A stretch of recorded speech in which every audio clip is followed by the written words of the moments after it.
Welcome back to national academy NIOS SSLC ഇംഗ്ലീഷിലെ 13ാമത്തെ അധ്യായമായിട്ടുള്ള ദ ലാസ്റ്റ് സ്റ്റോൺ മേസൺ എന്നുള്ള അധ്യായമാണ് നമുക്ക് ഇനി ഒരു വീഡിയോയിൽ പറയാനുള്ളത്.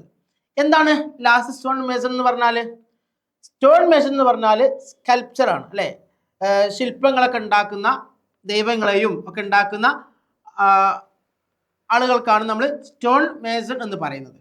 അപ്പോൾ അതിനെക്കുറിച്ചുള്ള ഒരു ചാപ്റ്ററാണ് നമുക്കിന്ന് പറയാനുള്ളത്. നമ്മളൊക്കെ നമ്മുടെ സംസ്കാരത്തിൻ്റെയും പൈതൃകത്തിൻ്റെയും പ്രധാന ഭാഗമായിട്ടുള്ള അല്ലേ നമ്മുടെ പരമ്പരാഗത കലകളും കരകൗശലങ്ങളും മരിച്ചു കൊണ്ടിരിക്കുന്ന ഒരു കാലഘട്ടത്തിലാണ് നമ്മൾ ജീവിച്ചു കൊണ്ടിരിക്കുന്നത്. എന്തുകൊണ്ടാണ് ഈ പരമ്പരാഗത കരകൗശല വസ്തുക്കൾ നശിച്ചു കൊണ്ടിരിക്കുന്നത്? കരകൗശല വസ്തുക്കൾ കൊണ്ടാകും കച്ചവടത്തിൽ അധികം പണം ലഭിക്കുന്നില്ല എന്നതുകൊണ്ടാണ്. പ്രധാനമായിട്ടും കരകൗശല വസ്തുക്കളെ കൊണ്ടൊന്നും നമുക്ക് അധികം നേട്ടം ഉണ്ടാകുന്നില്ല എന്നതാണ് പ്രധാന കാരണം. കരകൗശല തൊഴിലാളികൾ രണ്ടറ്റവും കൂട്ടിമുട്ടിക്കാൻ കഠിനമായി പാടുപെടുന്ന ആളുകളാണ്. മാത്രമല്ല അവർ ഉൽപ്പന്നങ്ങൾ നിർമ്മിക്കാൻ മതിയായ മെറ്റീരിയൽസ് ഇല്ലാത്ത ആളുകളായിരിക്കും. അല്ലെങ്കിൽ അവർക്ക് അവരുടെ ഉൽപ്പന്നങ്ങൾ വിൽക്കാൻ വേണ്ടി നല്ല ഒരു വിപണി ലഭിക്കുന്നുണ്ടാവില്ല. ഇങ്ങനെയൊക്കെയാകും ഉണ്ടാകുന്ന പ്രശ്നങ്ങൾ. എന്നാൽ ഈ ഒരു അധ്യായത്തിൽ നമുക്ക് പറയാനുള്ളത് ഒരു അച്ഛൻ്റെയും മകൻ്റെയും സർവന്റിൻ്റെയും കഥയാണ്.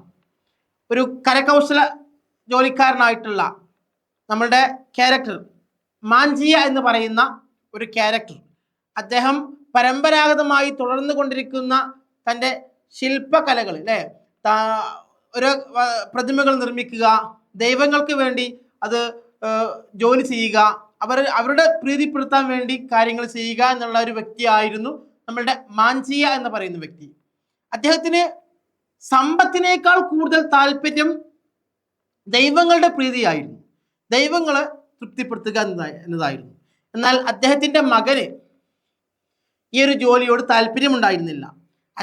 അദ്ദേഹത്തിൻ്റെ മാഞ്ചിയ എന്ന് പറയുന്ന അച്ഛൻ, അദ്ദേഹത്തിൻ്റെ അച്ഛൻ അപ്പൂപ്പന്മാരിൽ നിന്നും ചെയ്തിരുന്ന ജോലിയായിരുന്നു ഈ ശില്പം ഉണ്ടാക്കി അത് ദൈവങ്ങൾക്ക് സമർപ്പിക്കുക. അതിൽ നിന്ന് കിട്ടുന്ന തുച്ഛമായ ലാഭത്തിനായിരുന്നു അദ്ദേഹം ഓരോ ദിവസവും കഴിച്ചു കൂട്ടിയിരുന്നത്. എന്നാൽ മകൻ ഇദ്ദേഹത്തിൽ നിന്നും വളരെ വ്യത്യസ്തമായിരുന്നു. മകൻ്റെ താല്പര്യം എന്ന് പറഞ്ഞാൽ, മകൻക്ക് തൻ്റെ അച്ഛൻ്റെ ജോലി ഇഷ്ടമായിരുന്നില്ല. അദ്ദേഹത്തിന് പെട്ടെന്ന് ക്യാഷ് ഉണ്ടാക്കണം, സമ്പത്ത് കൂടുതൽ പെട്ടെന്ന് വേണമെന്നുള്ള ഒരു വ്യക്തിയായിരുന്നു. അച്ഛൻ എപ്പോഴും അദ്ദേഹത്തോട് പറയും, തൻ്റെ മകനോട് പറയാറുണ്ട്, സമ്പത്തല്ല നമുക്ക് വേണ്ടത്, നമുക്ക് ദൈവപ്രീതിയാണ്. അതുകൊണ്ട് ദൈവങ്ങൾക്ക് വേണ്ടി നമ്മൾ അച്ഛനപ്പന്മാർ ഉണ്ടാക്കിക്കൊണ്ടിരിക്കുന്ന ഈ ഒരു ശില്പകല ഒരിക്കലും നശിപ്പിക്കാൻ പാടില്ല, ഒരിക്കലും നശിക്കാൻ പാടില്ല എന്ന് പറയും. പക്ഷേ മകൻ പറയാറുള്ളത്, എനിക്ക് പെട്ടെന്ന് ക്യാഷ് വേണം അല്ലേ, പെട്ടെന്ന് സമ്പന്നനാവണം, അതുകൊണ്ട് ഈ ജോലി ഉപേക്ഷിച്ച് അദ്ദേഹം വേറൊരു നാട്ടിലേക്ക് ഷിഫ്റ്റ് ചെയ്യാൻ ആഗ്രഹിക്കുകയാണ്. അങ്ങനെ അദ്ദേഹം തൻ്റെ മകൻ്റെ പേര് ഗോപാലൻ എന്നായിരുന്നു. ഗോപാലൻ അച്ഛനെ വിട്ടിട്ട് വേറൊരു നാട്ടിലേക്ക് ഷിഫ്റ്റ് ആവുകയാണ്. പക്ഷേ ഈ ഒരു വിഷമം സഹിക്കാനാവാതെ അദ്ദേഹത്തിൻ്റെ അച്ഛൻ മാഞ്ചിയ ഒരുപാട് വേദനകൾ സഹിക്കും.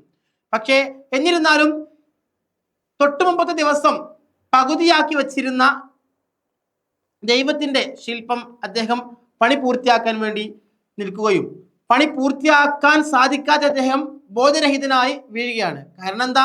തൻ്റെ ഉറ്റ മകനായിട്ടുള്ള, തൻ്റെ പരമ്പര നിലനിർത്താനുള്ള മകൻ തന്നെ വിട്ടുപോയ ഒരു സങ്കടമായിരുന്നു ആ പിതാവിനുണ്ടായിരുന്നത്. അതുകൊണ്ട് അദ്ദേഹം ബോധരഹിതനായി വീഴുകയും, പക്ഷേ ബോധരഹിതനായി കിടന്നതിന് ശേഷം അദ്ദേഹം തൻ്റെ ജോലി മറ്റാരോ ചെയ്യുന്നതായിട്ട് കൽപ്പണിയുടെ ശബ്ദം കേട്ടിട്ടാണ് അദ്ദേഹം ബോധത്തിൽ നിന്നും വീണ്ടും തിരിച്ചു വരുന്നത്, അദ്ദേഹം എണീക്കുന്നത്. അപ്പോൾ അദ്ദേഹം സന്തോഷിക്കും, തൻ്റെ മകൻ തിരിച്ചു വന്നിട്ടുണ്ട്, തനിക്ക് തൻ്റെ വേദന മനസ്സിലാക്കിയിട്ട് തൻ്റെ മകൻ തിരിച്ചു വന്നിട്ടുണ്ടെന്ന് വിചാരിച്ച് അദ്ദേഹം സന്തോഷത്തോടെ എണീക്കുമ്പോൾ തൻ്റെ മുന്നിൽ ജോലി ചെയ്യുന്നത് തൻ്റെ സെർവൻ്റ് ആയിരിക്കും. ഓക്കെ, തൻ്റെ വീട്ടിൽ ജോലി ചെയ്യുന്ന ആളായിരിക്കും, സാലിം എന്ന് പറയുന്ന ആളായിരിക്കും താൻ പൂർത്തിയാക്കി വെക്കാതെ പോയ ആ പണി ചെയ്യുന്നത്. അപ്പം ആ സാലിം എന്ന് പറയുന്ന ആ ഒരു സെർവൻറ്റ് പറയുകയാണ്, നിങ്ങൾ എനിക്ക് ഈ പണി കൃത്യമായി പഠിപ്പിച്ചു തരികയാണെങ്കിൽ നിങ്ങൾ പകുതിയാക്കി വെച്ച പണി ഞാൻ പൂർത്തീകരിച്ചോളാം എന്ന് പറയും. പക്ഷേ തൻ്റെ സെർവന്റിന്റെ ആ ഒരു ജോലി അദ്ദേഹത്തിന് ഇഷ്ടപ്പെടുകയും അദ്ദേഹം പറയും, ഇനി നീ ഒരു പണിയും പഠിക്കാനില്ല, ഞാൻ ബാക്കിയാക്കി വെച്ച പണി നീ ചെയ്തുവല്ലോ എന്ന് വിചാരിച്ച് അദ്ദേഹം തൻ്റെ സെർവന്റിനെ അഭിനന്ദിക്കുകയാണ്. ആ ഒരു അഭിനന്ദനത്തിൽ നിന്നും അദ്ദേഹത്തിന്റെ പരമ്പരാഗത ജോലി സെർവന്റ് ഏറ്റെടുക്കുകയാണ്. അങ്ങനെ അദ്ദേഹത്തെ ലോകം അറിയുന്ന ഒരു വ്യക്തിയാക്കി മാറ്റി എന്നുള്ളതാണ് ഈ കഥയുടെ സാരാംശം എന്ന് പറയുന്നത്. ഓക്കെ, അപ്പൊ ഇതിന് ക്യാരക്ടേഴ്സ് ആരൊക്കെയാണെന്ന് നോക്കാം. നമ്മളുടെ ക്യാരക്ടേഴ്സ് എന്ന് പറയുന്നത് മാഞ്ചിയ എന്ന് പറയുന്ന ഒരു വൃദ്ധനായ മനുഷ്യനാണ്. മാഞ്ചിയ എന്ന് പറയുമ്പോൾ ഹീസ് എ സ്കൾപ്ചർ അല്ലെ, അദ്ദേഹം ഒരു പരമ്പരാഗത കൊത്തുപണിക്കാരനാണ്. ശില്പങ്ങൾ ഉണ്ടാക്കുക, അമ്പലങ്ങളിലേക്കും അടുത്തുള്ള വീടുകളിലേക്കൊക്കെ രാധയുടെയും രാമന്റെയും ഒക്കെ പ്രതിമയുണ്ടാക്കി കൊടുക്കുക എന്നുള്ളതാണ് അദ്ദേഹത്തിന്റെ ജോലി. അദ്ദേഹം ഒരു ഓൾഡ് മാൻ ആണ്. He wants his son to become a sculpture like him. അദ്ദേഹത്തെ പോലെ തന്നെ തൻ്റെ മകനും എന്താവണം, ഒരു സ്കൾപ്ചർ ആവണം അല്ലെ, ഒരു കൊത്തുപണിക്കാരനാവണം. കാരണം ഈ മാഞ്ചിയ എന്ന് പറയുന്ന മനുഷ്യൻ തൻ്റെ അച്ഛൻ്റെയും മുത്തച്ഛൻ്റെയും ഒക്കെ ജോലി ഏറ്റെടുത്ത് പരമ്പരാഗതമായി ഏറ്റെടുത്തിട്ടൊരു വ്യക്തിയാണ്. അതുപോലെ തൻ്റെ മകനും ഈ ഒരു ജോലി ഏറ്റെടുക്കണമെന്ന് അദ്ദേഹം അതിയായി ആഗ്രഹിച്ചിരുന്നു. Okay, he prefers a good deeds to the gods rather than financial aim അല്ലെ. സാമ്പത്തിക നേട്ടത്തെക്കാൾ കൂടുതൽ അദ്ദേഹം ഇഷ്ടപ്പെട്ടിരുന്നത് തൻ്റെ ദൈവങ്ങളെ തൃപ്തിപ്പെടുത്താനായിരുന്നു. ദൈവപ്രീതിയാണ് അദ്ദേഹത്തിന് വേണ്ടിയിരുന്നത്. അതുകൊണ്ട് തന്നെ സമ്പത്തല്ല നമുക്ക് വേണ്ടത്, ദൈവങ്ങളെ തൃപ്തിപ്പെടുത്തി സന്തോഷത്തോടു കൂടി കിട്ടുന്ന ക്യാഷിന് ജീവിക്കുക എന്നുള്ളതാണ് അദ്ദേഹത്തിന്റെ ഒരു പോളിസി എന്ന് പറയുന്നത്. ഇനി നെക്സ്റ്റ് ക്യാരക്ടർ എന്ന് പറയുന്നത് സലീമാണ്. സലീം എന്ന് പറയുമ്പോൾ എ സെർവന്റ്, ഒരു നല്ല പണിക്കാരനാണ്, നല്ലൊരു സെർവന്റ് ആണ്. Okay, next Gopalan. ഗോപാലൻ എന്ന് പറയുമ്പോൾ ഈ മാഞ്ചിയ എന്ന് പറയുന്ന ഓൾഡ് മാൻ്റെ ഒരു മകനാണ്. ഹീസ് എ സൺ ഓഫ് മാഞ്ചിയ and he wants to financial achievement. അദ്ദേഹത്തിന് സാമ്പത്തിക നേട്ടങ്ങളാണ് വേണ്ടിയിരുന്നത്. ഓക്കെ, ഇത്രയും ക്യാരക്ടേഴ്സ് ആണ് നമ്മുടെ ഈ ഒരു അധ്യായത്തിലൂടെ പറയുന്നത്.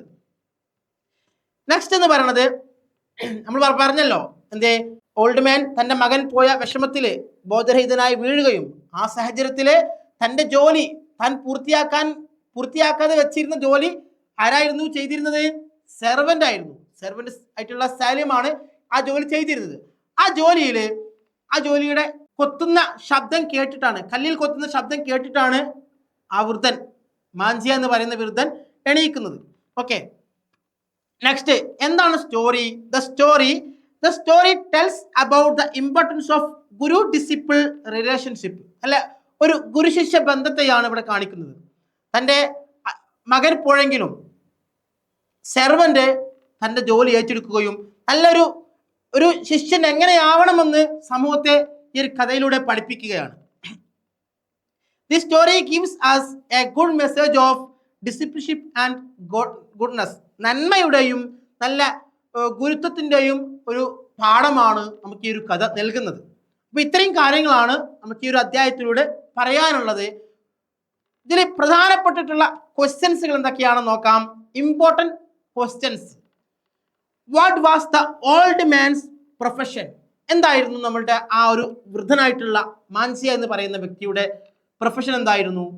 അദ്ദേഹം ഒരു കൊത്തുപണിക്കാരനാണ്, സ്കൾപ്ചർ ആണ് അല്ലേ.